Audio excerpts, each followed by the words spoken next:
نحمده ونصلي ونسلم على رسوله الكريم اما بعد قال الله تبارك وتعالى قل ان صلاتي ونسكي ومحياي ومماتي لله رب العالمين صدق اللہ العظیم۔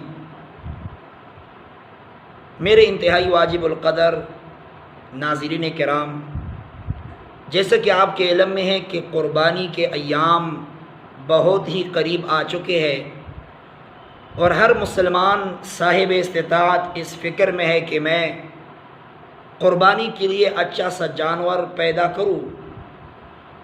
اس بھاگ دوڑ میں مسلمان مرد اور خواتین مصروف ہے۔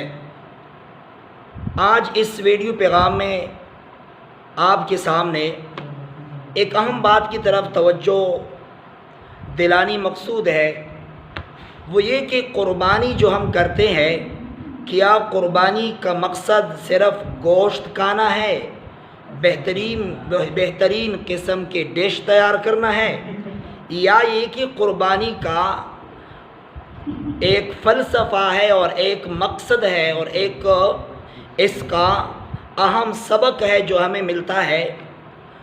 تو آئیے اس طرف قربانی حضرت ابراہیم اور حضرت اسماعیل علیہ السلام کے اس عظیم الشان عمل کی یادگار ہے، جس سے مسلمان کو یہ سبق حاصل ہوتا ہے کہ وہ ہر وقت اپنے رب کی اطاعت اور اس کے لیے ہر قسم کی قربانی کے لیے تیار رہے۔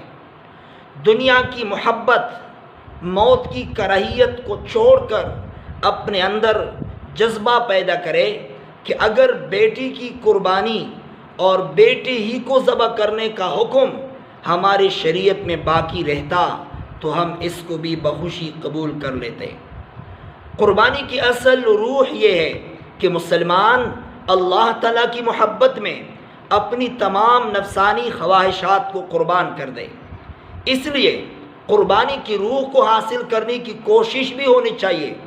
حضرت ابراہیم علیہ السلام نے صرف ایک جانور کی قربانی نہیں کی، بلکہ پوری زندگی کا ایک لمحہ اللہ تعالیٰ کی اطاعت اور فرمانبرداری میں گزاری۔ جو حکم بھی اللہ تعالیٰ کی طرف سے نازل ہوا فوراً اس پر عمل کیا۔ جان، مال، ماں باپ، وطن، مکان، لخت جگر، غرض سب کچھ اللہ کے راستے میں قربان کیا۔ ہمیں بھی اپنے اندر یہی جذبہ پیدا کرنا چاہیے کہ دین کا جو تقاضا اور اللہ تعالیٰ کا جو حکم بھی سامنے آئے اس پر عمل کریں گے۔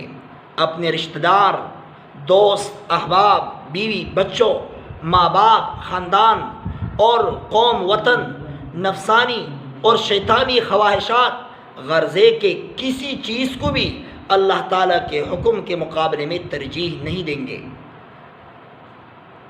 اللہ تعالیٰ سے دعا ہے کہ اللہ تعالیٰ ہم سب کو خاص اپنی ہی رضا کے لیے قربانی کے اس عظیم عمل کو کرنے کی توفیق عطا فرمائے۔